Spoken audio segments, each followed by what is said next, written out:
Practical definition of value. Practically, everything has a value.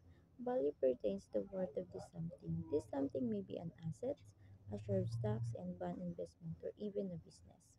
Ang ibig sabihin po ng evaluation concept, ito ay tumutukoy sa halos lahat ng bagay ay may halaga.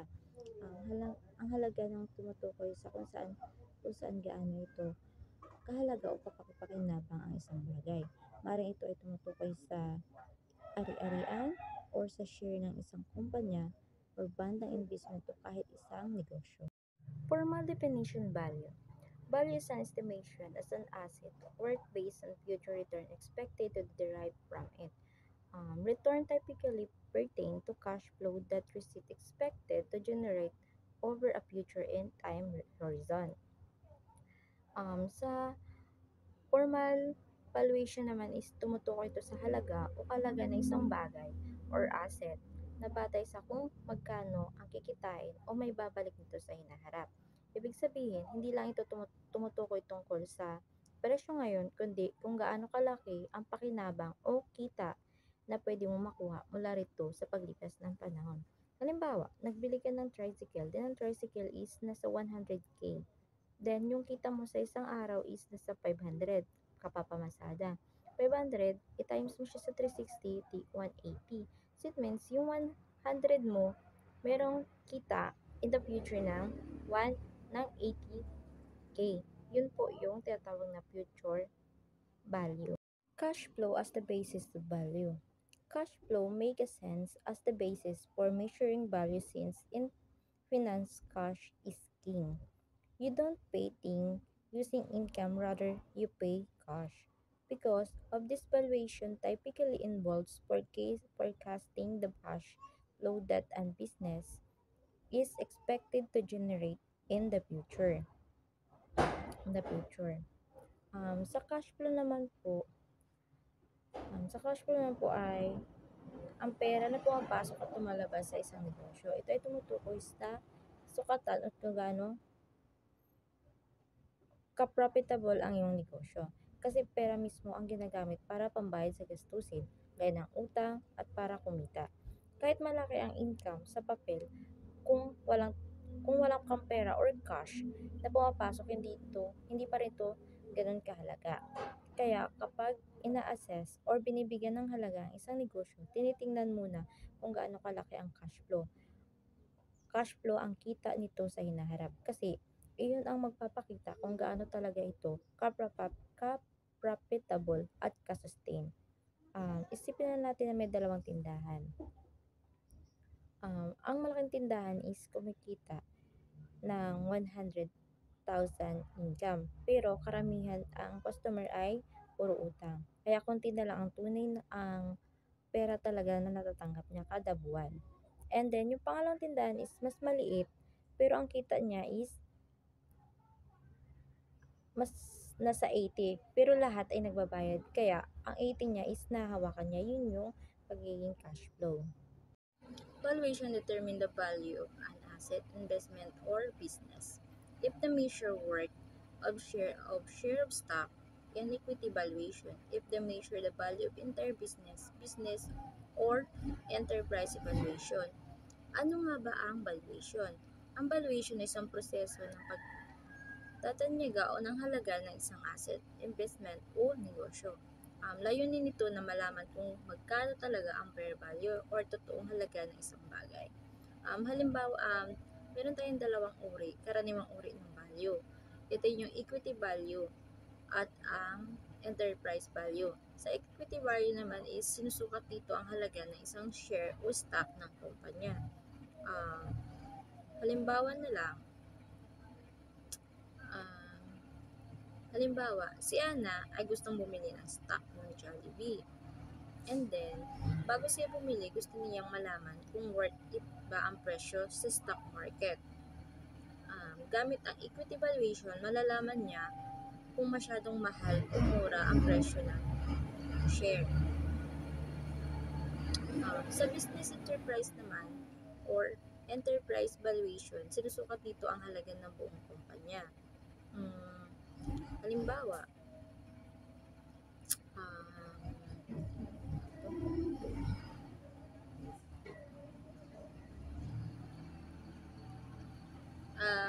Halimbawa, may maliit na restaurant si Mark and then may gustong bumili ng buong negosyo niya. Um, Kaya gagamit siya ng business valuation para malaman kung magkano niya ito dapat ibenta or sa halaga ba ng 2M or nasa 3M. Dahil sa enterprise, doon niya malalaman kung worth it ba na ibenta niya. Purpose valuation. Valuation provides an object estimate of an asset or business economic value. It is useful when an owner wants to sell or merge the business, and then investor or manager want to determine fair market value. And sa pangatlo naman is both buyer and seller want to transact willingly and fairly. Fairly. And then, um, paano mo nga ba malalaman yung purpose ng isang value, ng valuation? Ito ay paraan para malaman kung pagkano talaga ang halaga ng isang negosyo or asset sa isang bansa. Para yung price tag, pero mas scientific kasi may base sa kita, ari-arian, utang at iba pang financial factors. Kailan ito na kailan ito kapaki-pakinabang? Kung may may-ari na gustong magbenta o magsanib or mag-join, mag-merge ng kanilang negosyo. Halimbawa, ako pati yung aking friend is may maliit na bakery na gusto niyang ibenta sa akin. Then nalaman ko kung gusto ko malaman kung magkano yung presyo bago ko siya kausapin. Kung may investor or manager na gusto malaman ang fair market value, yun siya.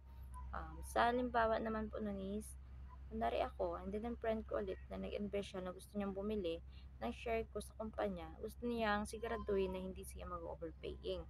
Um, Kumpara yung buyer at seller naman, yung gustong mag-transact ng patas. May dalawang kumpanya na gustong mag-join or mag-merge para yung may valuation, para malaman nila ang tamang ratio or share at presyo, para walang um, dahilan para masagasaan or mahamak nila yung bawat isa. Para alam nila na yung bawat isa sa kanila is kumikita. Theoretical concept value. The value of an asset is the percent value of all expected future cash flow. Professional affairs appraiser are often asked to determine this value. Various factors affected computation of value or operating performance, economic condition, and outlook, industry profitability and competitiveness, effectiveness and business strategies, and ang theoretical concept is value o halaga na nagsasabi na mahalaga ang isang assets. Halimbawa, gaya na lang ng mga negosyo, lupa o ari-arian ay katumbas ng kasalukuyang halaga ng lahat ng inaasahang kikitain nito sa hinaharap. Ibig sabihin, tinitingnan ng mga professional appraisers o mga tagasuri ng halaga kung magkano ang maaaring kitain ng isang assets sa mga darating na taon, tapos binabawas nila ang epekto o oras risk para makuha ang present value. Um, um, sa mga pagkalkula naman ng sa operating performance naman, yung um, sa operation, um, gaano ka-epektibo ang negosyo sa pagpapatakbo o kumikita ba o lugi. Sa economic condition naman and outlook, kung maayos ba ang takbo ng ekonomiya or may krisis ba o pag-angat. Sa industry profitability naman and competitiveness, dito naman is kung kumikita ba ang isang negosyo sa kaparehong industry at maaari bang may kakompetensya ito. Sa effectiveness and business strategy naman is maganda ba yung plano o diskarte ng kumpanya para mas lalo itong lumago. Difference between the value and price. From the layman's perspective, price is what you pay and value is what you get. Um, ang magiging ano dito is sa price, ito yung ang halaga ng pera na binabayaran mo para makuha ang isang bagay. Ito ay yung lumalabas mismo sa bulsa mo. At yung value naman is halaga o kalagahan. Ito naman ay ang kapakipakinabang o halaga ng bagay para sa'yo. Ito ay nakukuha mo kapalit ng pera. Sulit ba or hindi? Yun po yung pagkakaiba ng price at value. I'm Jeremy Dalida Martin, the next presenter. So yung na-assign sa aking topic is yung importance of valuations and uses of valuations. Then yung enterprise value and equity value. So bakit nga ba mahalaga yung valuation? So yung valuation, ito yung ginagamit ng mga buyer and seller para malaman nila kung magkano ba yung halaga ng mga asset, investment, or businesses. So para saan ba ginagamit yung valuation? So yung ginagamit yung valuations sa pagbili mo ng mga shares sa company, pag-invest mo sa mga corporate bonds. So, sa pamamagitan ng valuation, malalaman mo kung magkano yung halaga ng share or ng investment. So, yung equity value, ito yung kabuuang halaga na pagmamayari ng mga shareholder pagkatapos bayaran yung mga utang ng company. So, paano natin malalaman kung magkano pa yung natitira para sa mga shareholder? So, gamit yung formula na equity value equals total enterprise value minus market value of debt. So, di ba yung sa example kanina doon sa Madrid company is yung total ng company nila is 2,251,542. Then yung market value naman ng yung utang naman nila is nasa 1,051,541. So ipagma-minus lang yung dalawa na yun. Yung total niya lahat is 1,200,000. So yun yung kabuuang natitira para sa mga shareholders. Bawas na doon yung mga kautangan nila. Next is yung enterprise value. So, yung enterprise value, ito yung kabuuang halaga ng isang business. Kasama na dito yung utang, yung mga shares ng company. So, paano ba natin malalaman kung magkano yung halaga ng isang company? So, gamit yung formula ng enterprise value, which is yung enterprise value equals value of debt plus equity value. So meron akong example dito ng company, which is yung Real Madrid company. So, yung Real Madrid company is merong loan na 1 million, then meron itong interest na 100,000 per year. Then meron din itong discount na 8%. So para makuha natin yung discount na 8%, gagamit tayo ng formula ng present value factors. So nakalagay na sa screen kung paano i-solve yung present value factors. So pag nakuha na natin yung discount na 8%, ita-times natin siya sa 100, which is yung interest ng inutang ng isang company. So, pag nakuha na natin yung total nun, na pag-multiply na natin, ipag-add lang natin yung 3 taon na pagbayad ng company. So, yung total nun, ayun na yung market value of debt or yung utang yung kabuuang utang ng company. So, next, ikukunin naman natin yung market capitalizations ng Real Madrid. So, yung market capitalizations, ito yung kabuuang market shares ng company. So, para makuha natin yun, gagamitin natin yung formula ng market capitalizations equal fair value per share times outstanding shares. So, merong 6 pesos per share, then merong outstanding na 200,000. So, ipag-multiply lang natin yun. 6 times 200,000 is equals 1,200,000. Yun yung total ng capitalization. So, kapag nakuha na natin yung kabuuang utang ng company at saka kabuuang shares ng company, dito na natin malalaman kung gaano kalaki o kung magkano yung halaga ng isang company. So, gamit yung enterprise value, which is enterprise value equals value of debt plus equity value. So, yung kabuuang utang ng company is 1,051,542. Then, ang shares naman is 1,200,000. So, ipag-a-add lang natin yung dalawa na yun. Yung total niya lahat is 2,251,542. So yung equity value, ito yung kabuuang halaga na pagmamay-ari ng mga shareholder pagkatapos bayaran yung mga utang ng company. So paano natin malalaman kung magkano pa yung natitira para sa mga shareholder? So gamit yung formula na equity value equals total enterprise value minus market value of debt. So 'di ba yung sa example kanina doon sa Madrid company is yung total ng company nila is 2,251,542. Then yung market value naman ng yung utang naman nila is nasa 1,051,541. So ipagma-minus lang yung dalawa na yun. Yung total niya lahat is 1,200,000. So yun yung kabuuang natitira para sa mga shareholders. Bawas na doon yung mga kautangan nila. First, market price. For a publicly traded company, market price is the amount by which an investor can buy the share in the stock market. The stock market is basically a function of supply and demand. However, it's also affected by other factors such as economic and industry condition and prospect, political situation, among the others.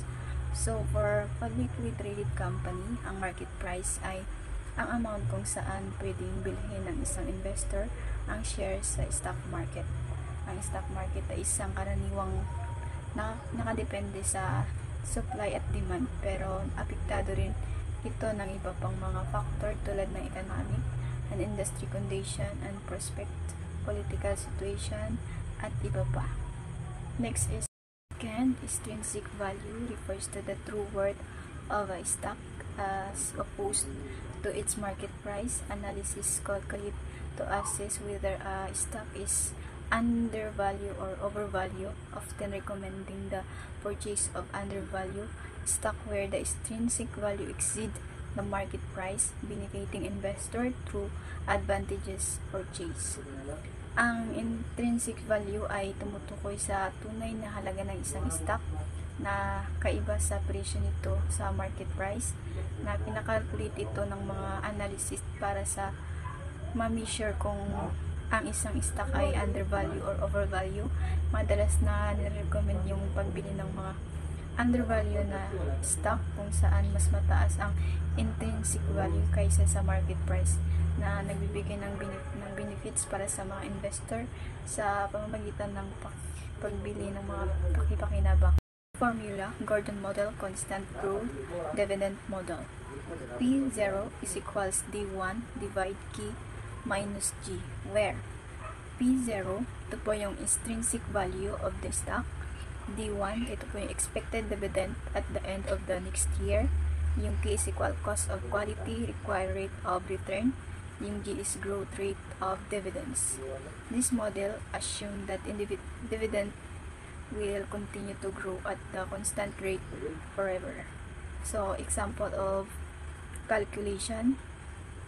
Manchester Company share paid dividend for the current year of 100 US. Assume that the cost of equity K and growth rate G are 11% and 3% respectively. Calculate the stock intrinsic value using the Gordon model. Given current dividend is equals to 100 US, cost of equality or K 11%, growth rate G 3%. Step 1, expected dividend next year. D is equals 100 times 1 plus 0.03 is equals 103. Step 2, find the difference between the K and Z.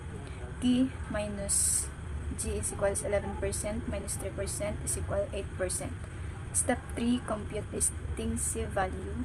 P0 is equals 103 divide 0.08 is equals 1,288.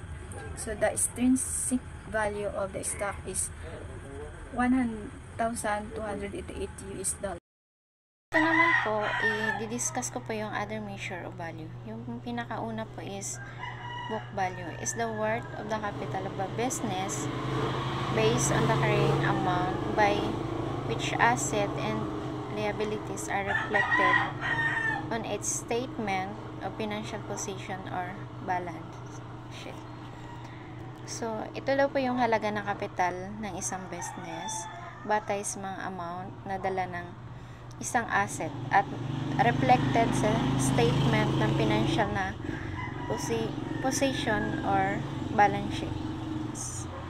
So, yung formula po nito is total asset minus total liability. So, halimbawa po, mayroon silang 10,000 sa asset at 6,000 sa liability. So, yung computation po nito is 10,000 minus 6,000. So, magiging 4,000 na lang po yung pinaka-total na book value.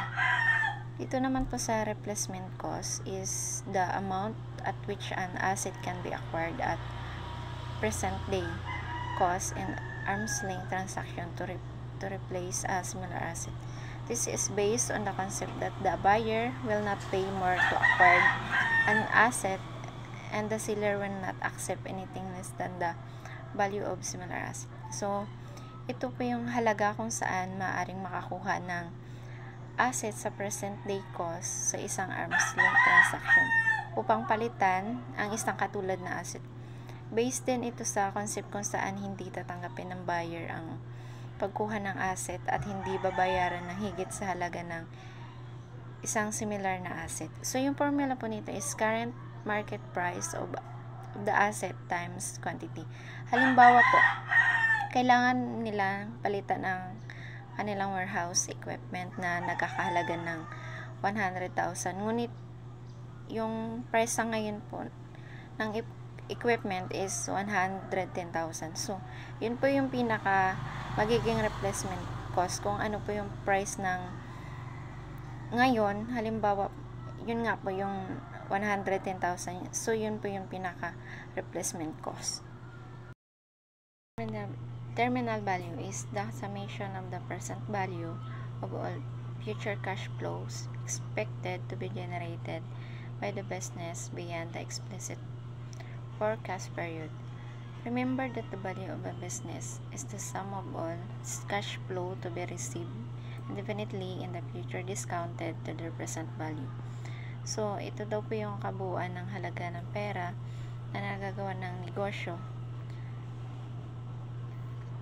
sa hinaharap. Sorry, lagay rin pong tanda na ang value ng isang business is the sum of all of its cash flow na nare-receive indefinitely in the future. So, yung formula po ng terminal value is last year cash flow times 1 plus flow trade divide discount flow trade. So, ito yung sa cash flow. Last year cash flow is 10,000. Sa growth rate naman po is may 5%. And then sa discount rate naman po is 10%. Terminal value equals 100,000 times 1 plus 0.05 divide 0.1 minus 0.05. Then terminal value equals 100,000 times 1.05 divided by 0.05. Then terminal value is equals to 105,000 divided by 0.05. So magiging yung sagot po niya is 2,100,000. So dito naman po yung ibig sabihin po ng